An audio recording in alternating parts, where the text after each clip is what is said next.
Meu nome é Emily Turner, tenho 32 anos e moro em Atlanta, Georgia. Por muito tempo vivi em uma bolha de conforto, onde a rotina parecia segura e sem grandes desafios. Fui criada em uma família cristã, mas honestamente, minha fé sempre foi superficial. Frequentava a igreja aos domingos, cantava as músicas e de vez em quando lia a Bíblia. Porém, no fundo, sabia que havia algo errado.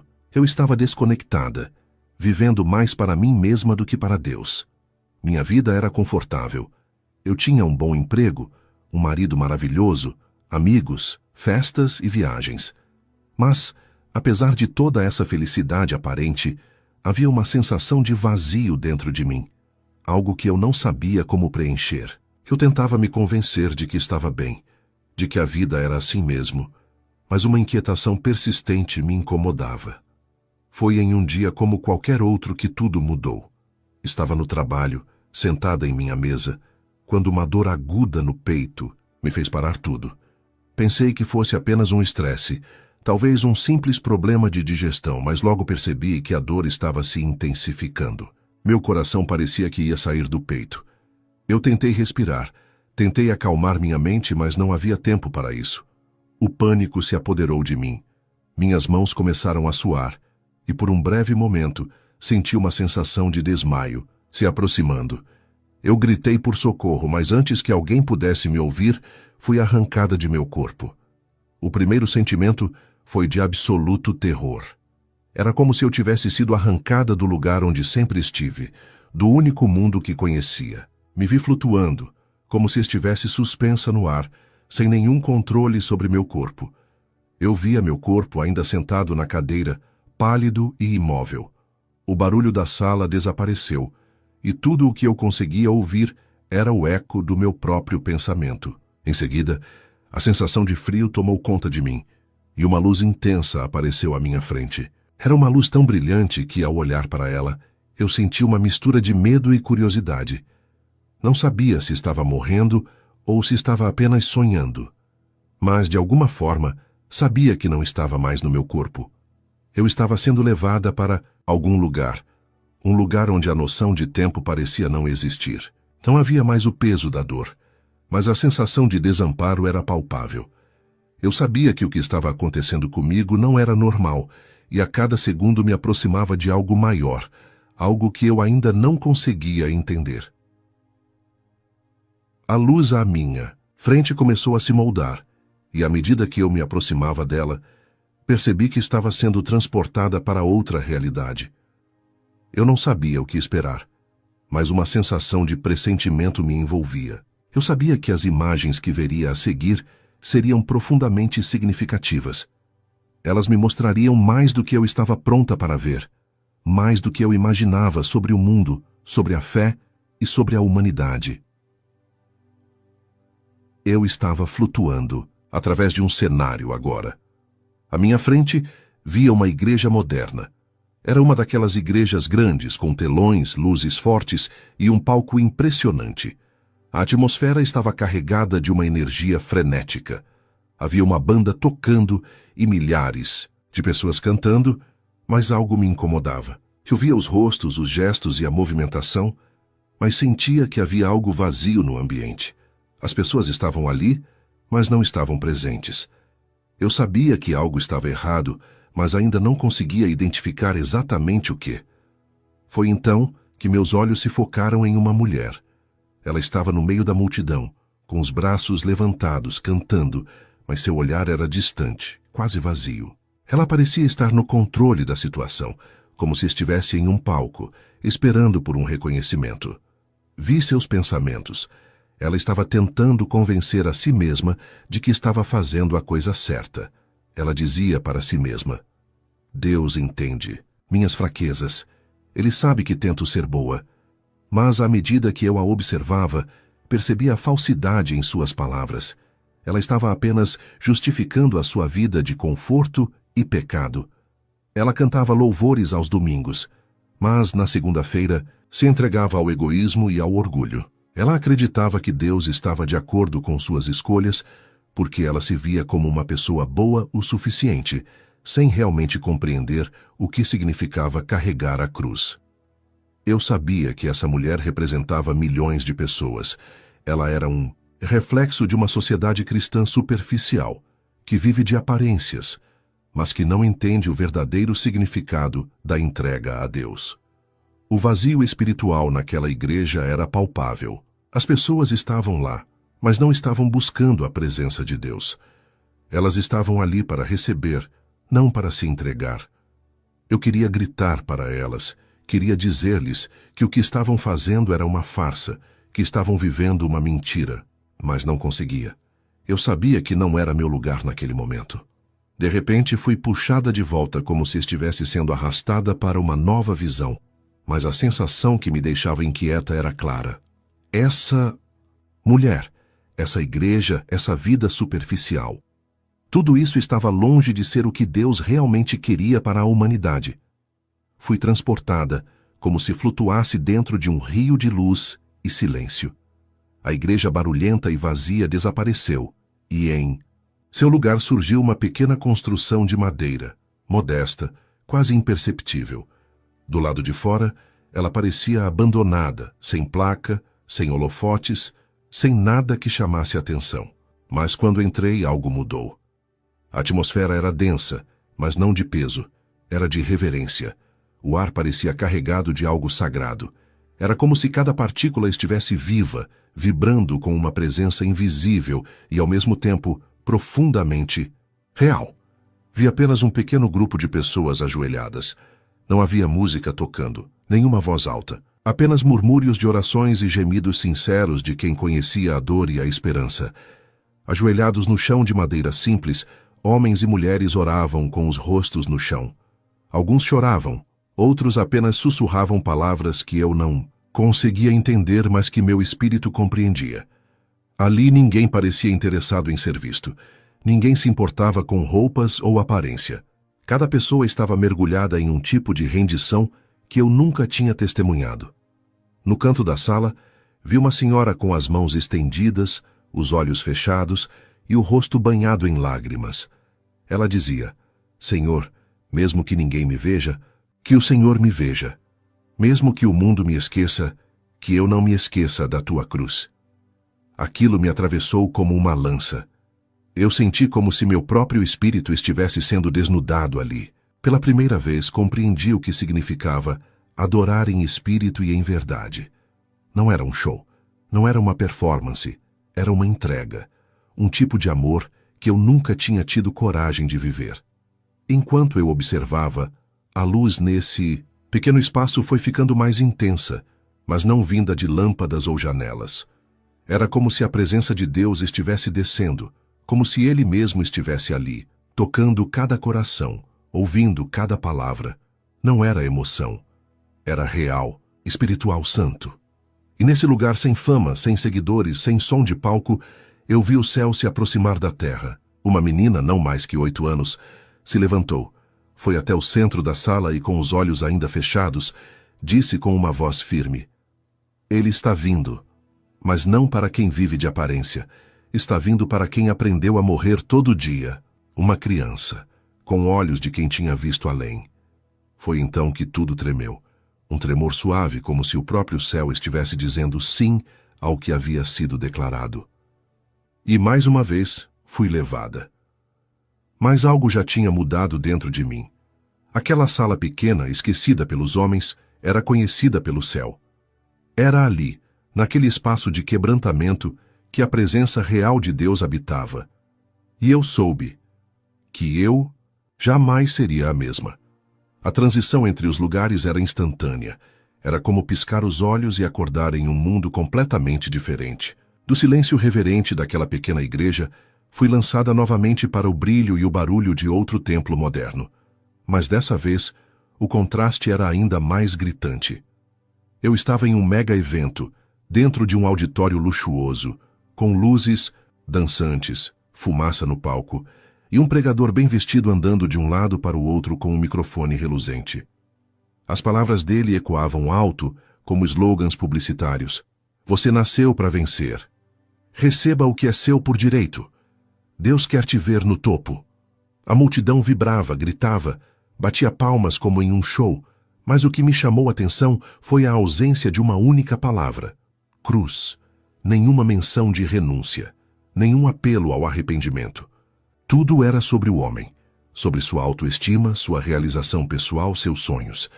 Enquanto eu observava, algo estranho começou a acontecer. Os rostos da multidão começaram a se distorcer levemente, como se fossem reflexos em um espelho d'água. E pouco a pouco percebi que todos olhavam para si mesmos. Cada um em sua mente buscava reconhecimento, sucesso, validação. E então ouvi, como um sussurro cortante em meu espírito: esse não é o meu evangelho. Vi então o púlpito se transformar num espelho gigante. Era um altar de vaidade. Vi pregadores se olhando, admirando suas próprias imagens, suas palavras, seus seguidores nas redes sociais. E vi as pessoas aplaudindo, chorando, mas não por arrependimento. Choravam porque queriam ser como eles, famosos, influentes, espirituais, mas admirados. A presença de Deus, ela não estava ali, e eu senti isso com uma clareza dolorosa. Aquela multidão estava sendo alimentada, mas não com pão do céu. Era como um banquete cheio de comidas coloridas, mas feitas de plástico. Nutrição nenhuma, apenas aparência. Senti um peso tão forte no peito que me ajoelhei, mesmo fora do corpo. Era como se o próprio espírito estivesse entristecido, e então ele falou dentro de mim: muitos querem meu nome, mas não querem minha vida.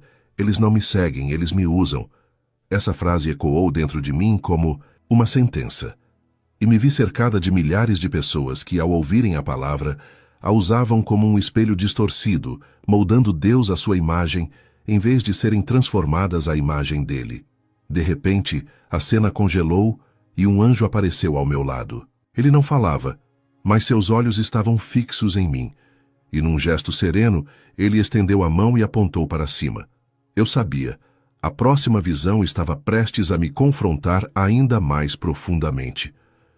Eu estava prestes a testemunhar algo que a maioria das pessoas não está preparada para ver. Quando o anjo apontou para cima, meu corpo espiritual foi elevado, como se estivesse sendo sugado por uma força invisível. A velocidade aumentava, e logo percebi que não estava mais apenas em visões simbólicas. Eu estava sendo levada para um momento profético, algo que ainda não havia acontecido, mas que eu sabia no fundo da alma que estava se aproximando. Subitamente, me vi acima da terra como se flutuasse no céu, olhando para várias cidades ao mesmo tempo. Eu via igrejas, casas, ruas. Era como observar o planeta sob a lente da eternidade. E então, algo estranho começou a acontecer. Uma espécie de luz fina como um fio desceu do céu e tocou certas pessoas, enquanto outras permaneciam completamente alheias. Era a separação, o trigo e o joio. Vi pessoas desaparecendo em silêncio, em suas casas, no trânsito, durante a oração. Ninguém gritava, ninguém fazia alarde. Era como se fossem retiradas gentilmente, uma por uma. Mas ao redor delas, o caos começava a se instalar. Quem ficava entrava em confusão, desespero. Era como se o mundo inteiro tivesse perdido o seu centro de equilíbrio. Mas o que me chocou profundamente foi quem ficava e quem era levado. Pregadores famosos, cantores gospel reconhecidos, líderes respeitados, ficaram. Vi igrejas lotadas continuarem intactas, como se nada tivesse acontecido. O culto seguia, mas o céu já não estava mais ali. E então olhei para um beco escuro, onde uma mulher idosa, ajoelhada sobre um pedaço de papelão, orava em silêncio. Ela desapareceu como uma brisa. Um jovem ex-viciado, com a Bíblia rasgada nas mãos, foi levado enquanto caminhava sozinho numa rua vazia. Um menino com paralisia, que orava todas as noites sem ser ouvido, foi tomado em luz. Eles eram desconhecidos do mundo, mas profundamente conhecidos pelo céu. A dor da separação era esmagadora, não por quem foi levado, mas por quem ficou. Vi multidões correndo pelas ruas, gritando, tentando entender o que estava acontecendo. Muitos caíam de joelhos, chorando, dizendo: eu sabia, mas era tarde demais. Vi uma jovem mulher ajoelhada no chão de um grande templo vazio, gritando: Senhor, eu te cantava, eu te servia, por que não fui levada? E uma voz, vinda de dentro dela, respondeu: Você servia à imagem de si mesma, não a mim. Eu te chamei para morrer comigo, mas você escolheu brilhar para o mundo. Meus olhos se encheram de lágrimas, mesmo naquele estado espiritual. O arrebatamento não era um espetáculo, era um chamado silencioso, mas implacável. Não era para os visíveis, era para os invisíveis, os esquecidos, os crucificados. E naquele momento, uma verdade brutal me atravessou. Não basta conhecer a doutrina, não basta frequentar o templo, não basta parecer santo. A separação é feita no invisível, e Deus enxerga o que ninguém mais vê. Meu espírito estremeceu. Eu já não queria apenas entender, eu queria mudar. Mas a visão ainda não tinha terminado. Eu precisava ver o que aconteceria com aqueles que ficaram para trás. A visão mudou mais uma vez. Eu estava agora em uma terra desolada. O que antes era um mundo vibrante, cheio de vida, de sons e cores, agora se encontrava em ruínas. Eu não sabia se estava vendo o futuro ou se aquilo já havia acontecido. O que eu via diante de mim era o rescaldo de uma catástrofe global. O céu estava cinza, as ruas vazias e as casas destruídas. Não havia mais paz, apenas silêncio e um caos que se instalava como uma sombra. A terra estava marcada pela dor. O que restava eram apenas ruínas de uma civilização que já não tinha mais propósito. O que mais me chocava era a ausência de fé. Antes, eu via pessoas nas ruas, até mesmo em igrejas, buscando respostas, em orações apressadas, mas agora nenhuma oração poderia salvar aquele mundo. A humanidade estava dividida, e a separação já não era mais visível apenas no plano espiritual. Ela tinha invadido a realidade. Eu fui levada a um campo aberto, onde vi um grupo de pessoas. Elas estavam sujas, famintas, com os rostos marcados pela angústia. Algumas estavam caídas no chão, outras se levantavam. Mas todas pareciam perdidas, desesperadas. No centro, havia um homem de semblante severo. Ele tinha os olhos frios e uma expressão de controle absoluto. Ele levantou a mão e, com uma ordem seca, fez com que todos se reunissem ao seu redor. Era o líder de um novo sistema, um regime que surgira no vácuo deixado pela destruição. Ele era um homem implacável, cuja única missão parecia ser controlar os sobreviventes. Ele distribuía algo, pequenos chips, com um símbolo estranho que parecia brilhar como um fogo negro. Eu sabia o que aquilo significava. Era a marca da besta. Não havia dúvidas. As pessoas estavam sendo forçadas a aceitá-la. Eu vi alguém tentar resistir, alguém que ainda tinha um pouco de dignidade e esperança, mas o olhar do líder foi suficiente para quebrá-lo. Ele estendeu a mão, aceitou o chip, e seu rosto perdeu qualquer expressão humana. Ele se tornou uma marionete, uma peça num jogo maior onde a liberdade já não existia. Eu vi mais e mais pessoas sendo forçadas a tomar o chip. Aqueles que resistiam eram levados para longe, jogados nas ruas, ou, pior ainda, caçados como animais. Os que aceitavam estavam perdendo algo muito mais valioso do que imaginavam. Eles estavam perdendo a própria alma. A fome era imensa. O desespero dominava todos os cantos. Pessoas lutavam por um pedaço de pão, por um pouco de água.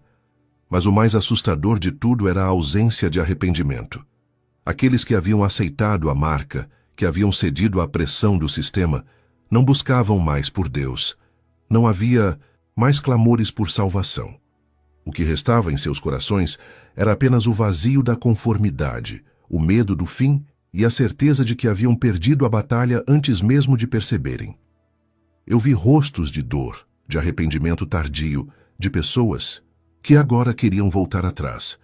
Mas não havia mais tempo, não havia mais espaço para a salvação.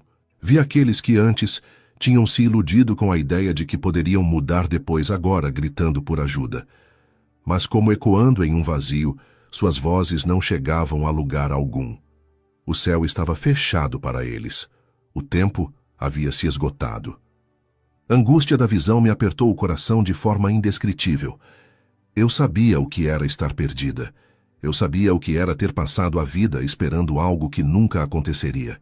E agora, em meio àquele caos, Eu via que muitos estavam vivendo o pior tipo de angústia, o arrependimento tardio.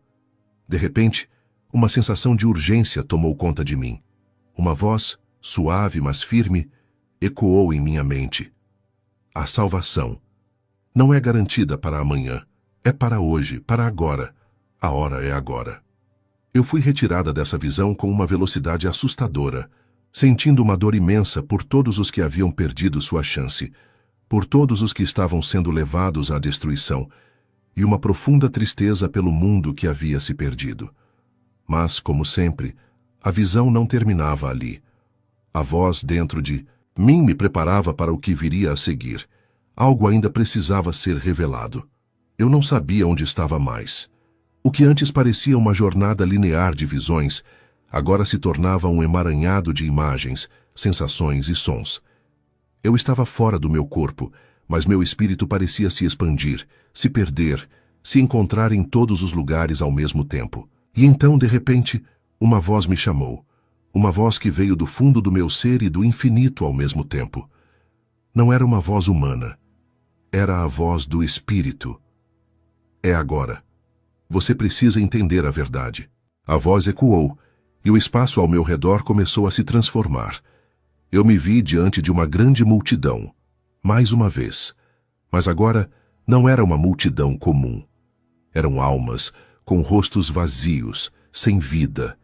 Eu sabia que estavam mortas, mas, de algum modo, suas almas ainda estavam ali, presas entre o mundo dos vivos e o dos mortos. Eles olhavam para mim com uma dor indescritível, como se estivessem buscando algo que nunca encontraram em vida. A verdade. Uma a uma, as almas se aproximavam de mim, como se quisessem falar, mas não conseguiam. Seus olhos, cheios de arrependimento e desespero, diziam mais do que palavras poderiam expressar.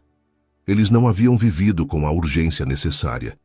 Alguns pareciam reconhecer a gravidade de suas escolhas, enquanto outros estavam em completa negação. Foi quando ouvi o primeiro grito. Não era um grito físico, mas um grito espiritual. A dor de uma alma que nunca conheceu a verdadeira liberdade.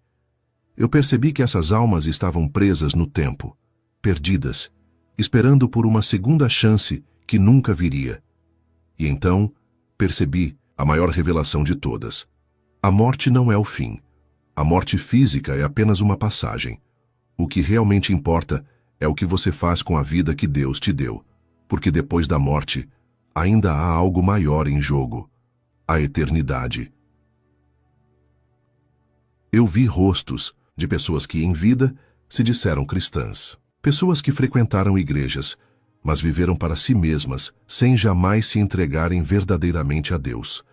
Vi pais, filhos, amigos, todos com os olhos fixos em mim, e com o peso de suas expressões, me perguntando: por que não fizemos mais? E foi nesse momento que a voz do Espírito se fez clara novamente. Ele não me falava de uma maneira comum. Era como se ele estivesse dentro de mim e, ao mesmo tempo, em todo o espaço à minha volta. Eu te chamei para viver em renúncia, mas você e muitos como você escolheram o conforto, a vaidade, o espetáculo. Eu senti uma dor indescritível. Aquela dor não era minha, mas de milhões de pessoas que ao longo da história haviam se enganado, vivendo de aparência, vivendo para as coisas do mundo, esquecendo-se de carregar a cruz. A cruz não é apenas um símbolo, ela é uma vida, uma entrega, um custo. Eu vi aquelas almas se afastando, desaparecendo na escuridão, e uma sensação de perda eterna me tomou por completo. O arrependimento tardio delas era algo que eu jamais conseguiria entender em totalidade, porque eu ainda estava viva, ainda estava com tempo para decidir. Aquelas almas não tinham mais escolha.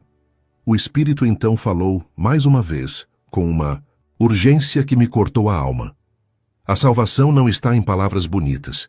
Não está em ir à igreja aos domingos. A salvação é uma entrega diária. É morrer para si mesmo todos os dias.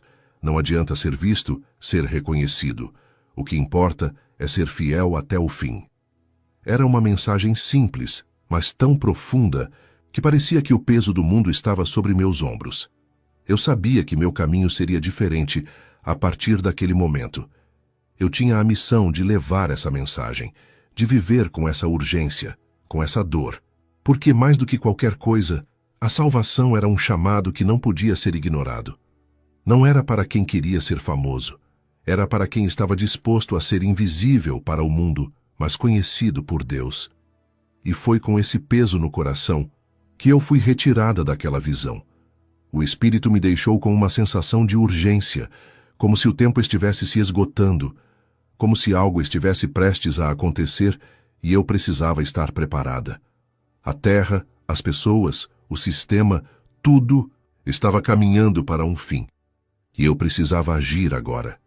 Quando retornei daquela última visão, achei que fosse ter um momento de alívio, mas ao contrário, o que veio a seguir foi ainda mais pessoal, mais íntimo, mais devastador. Eu fui colocada diante de mim mesma. Não, era o meu corpo.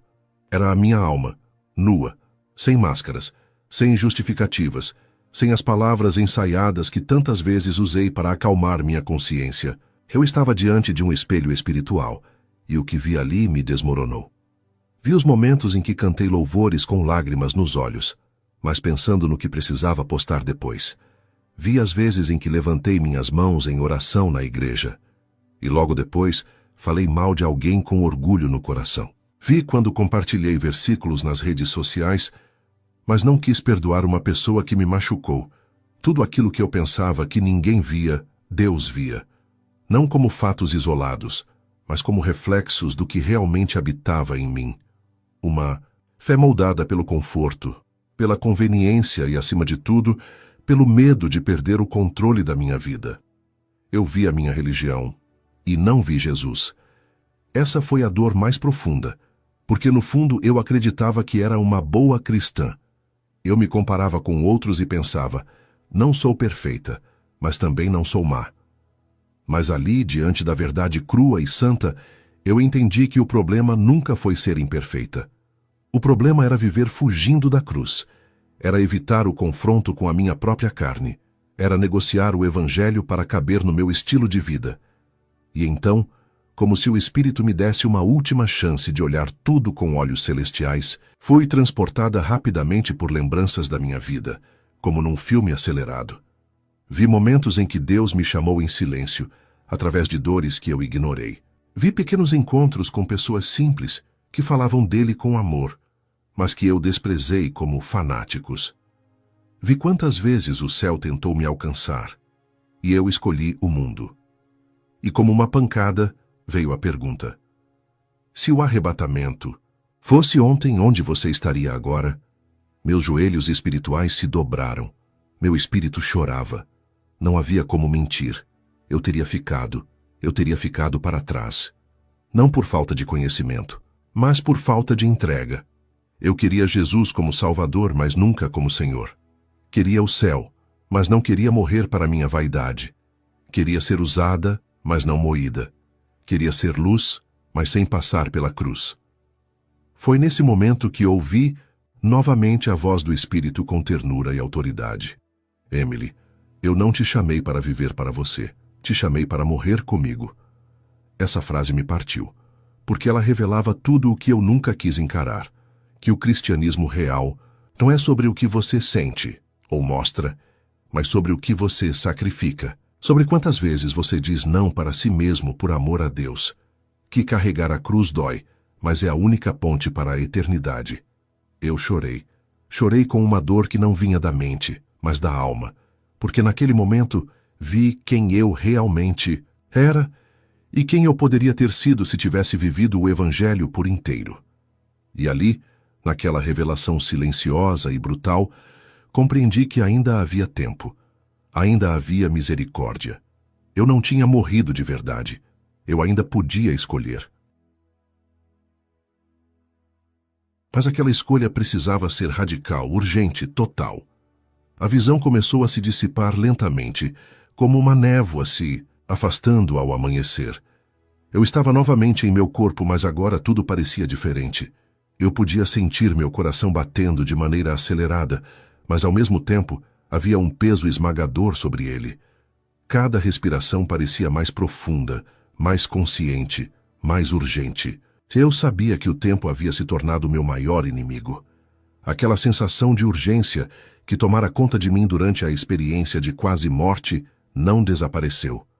Ela estava ainda ali, dentro de mim, constante, pressionando cada fibra do meu ser. Eu estava de volta à minha vida, mas com uma nova visão. O mundo ao meu redor ainda parecia o mesmo, mas eu não era mais a mesma. Eu olhei para a minha casa, que agora parecia menor, mais apertada. O conforto que eu sempre tanto valorizei parecia agora irrelevante. As roupas bonitas, os jantares fora, os cafés com amigos, tudo isso parecia tão vazio, tão distante, como se fosse uma vida que não era minha. Havia algo mais importante agora, algo que eu não podia ignorar. E aquela voz, a voz do Espírito, ainda ecoava em minha mente. A salvação não está nas palavras nem nas aparências. Está em se entregar de coração. Está em viver a verdade da cruz. Eu me vi em frente ao espelho de novo, não fisicamente, mas espiritualmente. Eu olhei para quem eu era, quem eu estava me tornando, e percebi que estava sendo desafiada a tomar uma decisão. Viver como se o arrebatamento fosse amanhã ou continuar vivendo minha vida confortável e superficial? Eu sabia a resposta. A pergunta não era mais uma opção, mas um chamado urgente. A maneira como eu estava vivendo, a maneira como eu via a minha fé. Tudo isso precisava mudar. O arrebatamento não era para os populares, para aqueles que buscavam fama, reconhecimento ou conforto. O arrebatamento era para aqueles que em silêncio carregavam a cruz, para aqueles que viviam uma fé genuína, que não se baseava nas aparências, mas na verdadeira entrega. E eu sabia que para responder ao chamado, eu precisaria começar por mim mesma. Não havia mais tempo para procrastinar. Não havia mais tempo para viver em uma fé superficial. A minha vida precisava refletir a radicalidade do Evangelho. Eu precisava morrer para mim mesma e viver para Cristo. E isso significava renunciar à minha vaidade, aos meus planos e aos meus desejos. Significava viver uma fé verdadeira, de renúncia diária. Eu me ajoelhei ali, sozinha, em meu quarto. Com as mãos postas, não como uma forma de pedir algo, para mim, mas como um sinal de total entrega. Eu sabia que não poderia fazer isso sozinha, mas, mais do que nunca, estava disposta a seguir, a obedecer, a me tornar a pessoa que Ele me chamou para ser. E enquanto orava, senti como se o Espírito Santo estivesse ao meu lado. Ele me consolou, me fortaleceu, mas também me desafiou. Ele me fez entender que, embora o arrebatamento não seja para todos, a escolha de viver uma fé genuína é. E essa escolha, por mais dolorosa que seja, é a única que nos leva à eternidade. Desde aquele dia, minha vida nunca mais foi a mesma. Eu voltei do que parecia ser a beira da eternidade, com os olhos rasgados pela verdade, o espírito marcado por uma urgência que palavras humanas não conseguem descrever. A experiência que vivi não foi apenas uma EQM, foi um chamado. O último chamado, um aviso de que o tempo está se esgotando, para mim, para você, para todos nós. O mundo continuou girando. As pessoas ao meu redor seguiram com suas rotinas, preocupadas com seus celulares, suas carreiras, seus corpos, seus status. Mas eu já não conseguia ver nada disso da mesma forma. Tudo o que antes me seduzia, agora me parecia cinza, porque eu tinha visto o que poucos veem, e eu sabia, com cada célula do meu ser, que o arrebatamento será silencioso, repentino e absolutamente seletivo. Não por favoritismo, mas por verdade, por renúncia, por entrega. Hoje, quando vou à igreja, já não procuro palco, procuro presença. Quando oro, não busco respostas, busco quebrantamento. Quando olho para as pessoas, não tento mais julgar quem está dentro ou fora, porque eu entendi que o coração é o altar, que Deus não se impressiona com a nossa performance, com nossas palavras ensaiadas, com nosso currículo espiritual. Ele está olhando para o que fazemos quando ninguém está vendo. Eu me lembro nitidamente da voz do Espírito me dizendo: não, é sobre ser vista, é sobre ser fiel, mesmo no silêncio, mesmo na dor. E isso me transformou por completo. Viver com essa consciência é carregar uma cruz diária, mas é também viver com paz.